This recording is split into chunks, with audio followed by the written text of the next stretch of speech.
The moment I think we have reached the epitome of triple R craze around the globe, especially in the West, something new just pops up. And this time, did we know that triple R is a great Star Wars movie? I didn't know that. Let's find out from the video from Star Wars Explained, one of the biggest Star Wars channel talking about triple R. And I always believe more than the big directors and actors talking about triple R, such creators talking about it is more important because they have a wider reach. This shows that triple R has truly gone global. And before someone goes to the comment and say we don't need Western validation, films is all about validation. That's why they are made, so that more and more people watch it. Especially SS Rajamouli, he says he's greedy for more people to watch his films. He want to reach everywhere in the world, and this is that. It's not that we thought Triple I is a bad film and because the West said it, it's good. We also think, oh, it's good because they have said it. No, I love Triple R the moment I saw it in theaters, and with me there are a lot of people who feel the same, even before the West went gaga over it. So with that out of the way, let's check out this video, and if you haven't seen the original video, go check it out. I'll put the link in the description. Today's video is going to be a little different because a couple weeks ago I saw a movie that changed my life forever. Yes, All right. I'm being overly dramatic, but I watched It has changed a lot of people's life. RRR, and I cannot remember the last time I fell so head over heels in love with the movie. I watched it 3 times in a week and a 4th time to make this video. No, it's not a Star Wars movie, but it does share a lot of Star Wars themes. So today I want to take a look at RRR. I'm really excited to know about that. Now, I'm not a big Star Wars fan. I've seen the main trilogy and the sequel trilogies, not the prequels. And I've seen the shows except Boba Fett. So I'm not that big a fan of Star Wars, but there's some interesting ideas there, interesting world building. And the later movies really didn't do well, for me especially. And the Mandalorian season 1 was good. Season 2 didn't enjoy that much. And the new Obi-Wan Kenobi was fun to watch. But yeah, let's see what's the similarities are through the lens of Star Wars. But really, this is just me trying to tell more people that they should watch it because it's phenomenal. Because that's it's all about. And I figure if I enjoy it this much, there's a good chance other Star Wars fans will too. Thank you for doing it. I don't know your name, sorry. As a disclaimer, I know next to nothing about Indian cinema. I want to put it out there that I'm speaking from a place of general ignorance. I am nowhere close to an authority on the industry or the art form or the history or the culture, and I absolutely do not want to make it sound like movies only have value if they're kind of like Star Wars. That's not true. I'm just using Star Wars as an excuse to love on RRR. And to do that, I'm gonna have to talk about spoilers. So this is your warning if you were planning on watching it already. If you're just... Okay. As you said, spoiler alert if you haven't, go watch it. And also, if you're someone, who doesn't know anything about Indian cinema, don't know where to start from, if you want to watch more such, films, I've actually made videos about that. I'll link it on top on my other channel. Do check them out. They will be really helpful. Now hearing about it for the first time, it's the story of 2 enemies that accidentally and unknowingly become best friends in 1920s India. It's amazing and it's on Netflix right now. Go watch it and thank me later if the Hindi version. You're already sold. If you're not, watch this video because I honestly don't think there's any spoiler I could drop that will ruin the viewing experience. Because this movie is bonkers in the best way. Everything is taken to the extreme. The action is over the top. The 2 main characters might as well be superheroes. Nothing in RRR is done as a half measure. And really, that's one of the first Star Wars parallels I drew. It's like, that's what it's all about. Even if you have seen these GIFs and clips all around the internet about RRR, it doesn't matter because when you watch the film, you will just love it because it's all about the experience of watching it, going through that 3 hours. That's what's amazing. Waititi said that Star Wars doesn't take itself too seriously, but it does believe in itself. And RRR believes in itself so much.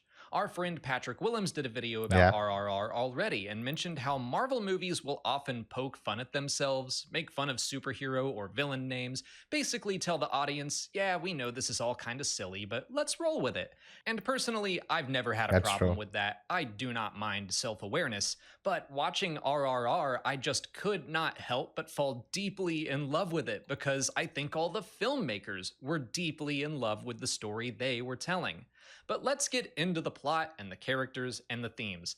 Like I said, it takes place in 1920s India, while the country was still under the rule of the British Empire. The two main characters are two real world revolutionaries who fought against the British. So, right away, we've got our Imperial and our Rebel factions. And George Lucas was always clear about how the Galactic Empire was a stand in for British and American imperialism. When we first meet Raju, he is working for the British as a police officer. We find out over the course of the movie that he is undercover, playing the long game, trying to become a special officer so he can gain access to a warehouse of weapons that he can steal and give to his Okay, that is revealed really later. You don't get to know that in the beginning. village. But to do that, he has had to become like the worst of the worst. As he himself puts it, he is hurting the very people he seeks to make free. Yeah. And we eventually learn that even though his goal is noble, it is completely driven by revenge. As a child, we see him lose his brother, mother, and father all in the same day. And his dying father makes him promise to put a weapon in the hands of every villager. So Raju has this goal, and absolutely nothing will stop him from achieving it. There's a great scene in Star Wars Rebels where Yoda tells Okay. Ezra that winning a fight is not as important as how you choose to win. Obviously, standing up against the oppression of the British Empire is good, but if you're actively hurting the people you want to protect, you have lost your way. Raju at the start Yeah. of the movie is basically Saw Gerrera, someone who will do Okay, I have no idea what the character is, but okay. anything to beat their enemy. Irvin Kershner, director of The Empire Strikes Back, said, Princess Leia's rebel forces will not do anything in order to win. They will not sacrifice lives. They do not Okay. descend to the level of the enemy. That's the difference between the rebels and the Empire. It's possible to fight because you love, not just because you hate. And of course, that's directly tied to Rose's line in The Last Jedi. That's how we're gonna win, not fighting what we hate, saving what we love. Saw Gerrera in Rogue One and several other Star Wars stories I haven't seen Rogue One, and I've heard that it's one of the best Star Wars films. can be seen fighting the Empire with no regard for innocent lives around him. As long as he hurts the Empire, he doesn't care about collateral damage. All Raju cares about in RRR is getting those weapons and avenging his father. He doesn't want to hurt his countrymen in the process, but he will. He has lost himself, Yep. and he needs someone to bring him back from the darkness. Enter Beam. His goal is much smaller, though no less important. At the start of the movie, a little girl from his village is kidnapped, and it's his job to get her back.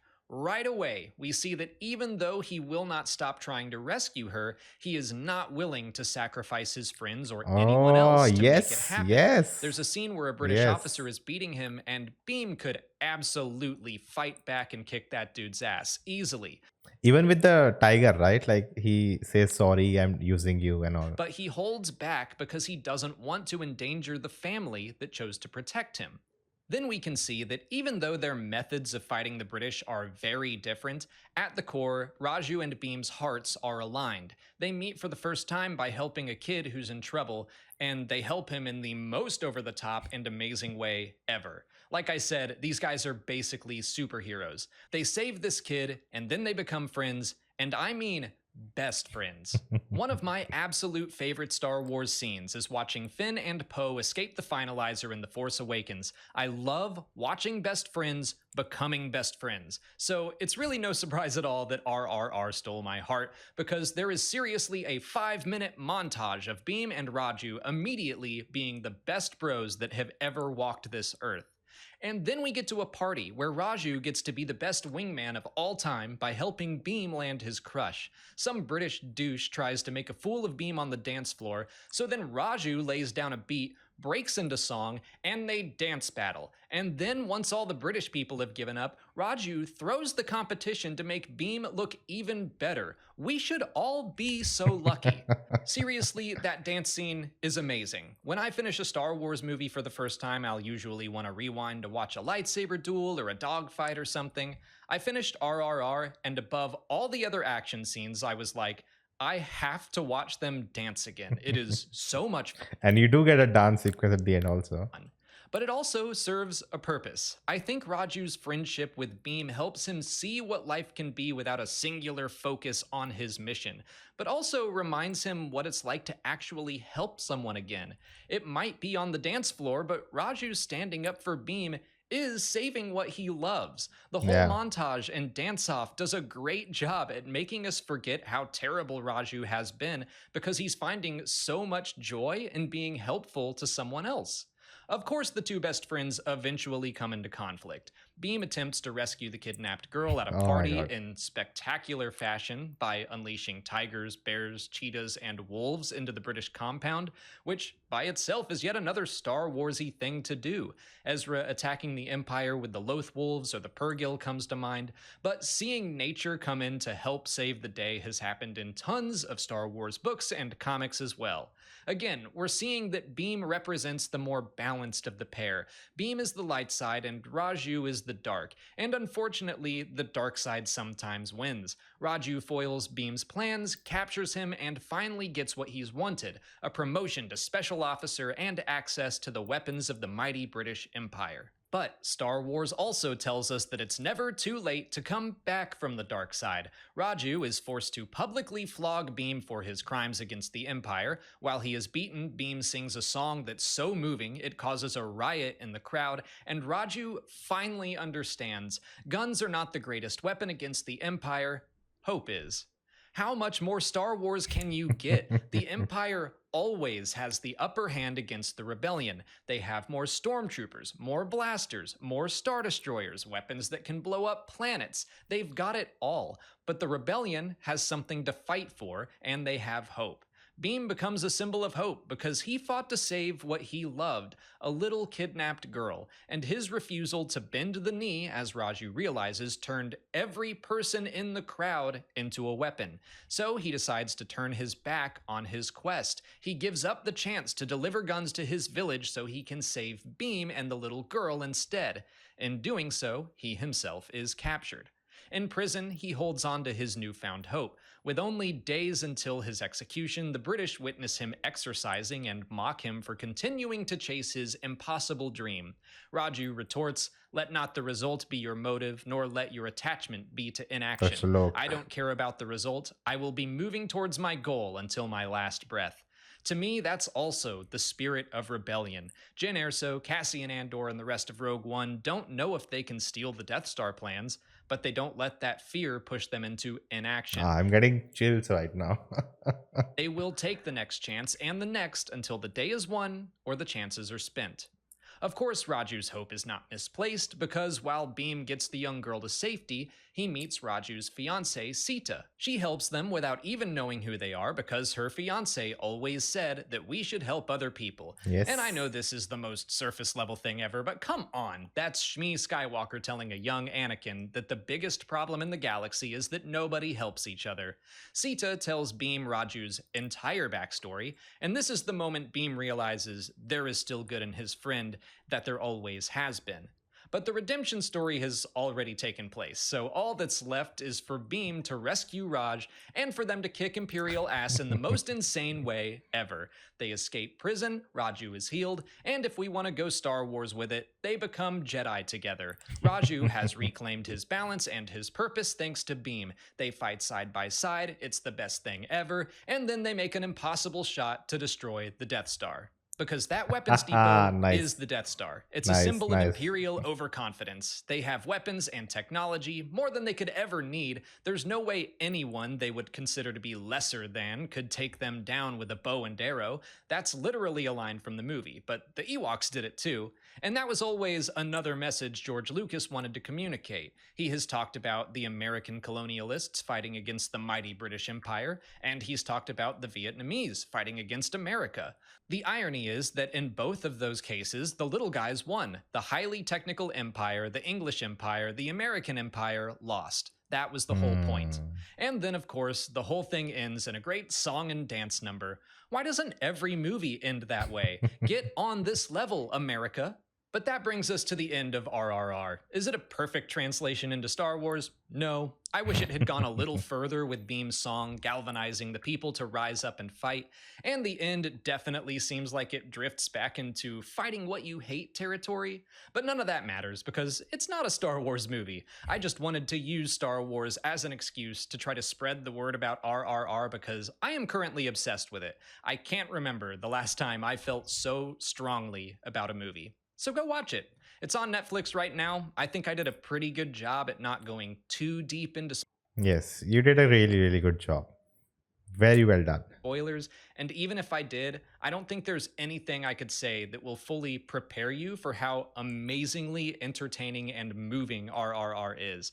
Go watch it and let me know what you think. Thanks for putting up with me talking about a non-Star Wars movie today. But if you liked this style of video, you can check out one I recently did about Top Gun Maverick. And if there are All other right. movies you'd like to see me explore through the lens of Star Wars, let me know in the comments.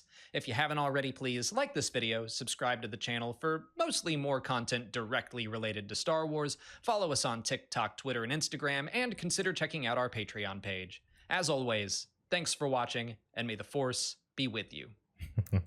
If you haven't seen the original, go check it out and hit that like button, subscribe to the channel. It was a really, really well made video. And I say it again, it's all about the reach the film can get. His channel is about Star Wars, but he's making a different kind of video just to promote a film he really loved and which should reach different people, because people will really enjoy it. And the success of RRR will bring so many eyeballs on Indian cinema. They'll explore it. More films will go there. Take the example of Brahmastra. So many people are looking forward to that film because of RRR, because they really enjoyed it, and now they know a very big film is coming out again from India in their theaters, and they will be going and watching it. That's what it's all about. If you want more RRR, check out this video next. If you like this, like, share, subscribe, and I'll see you next time.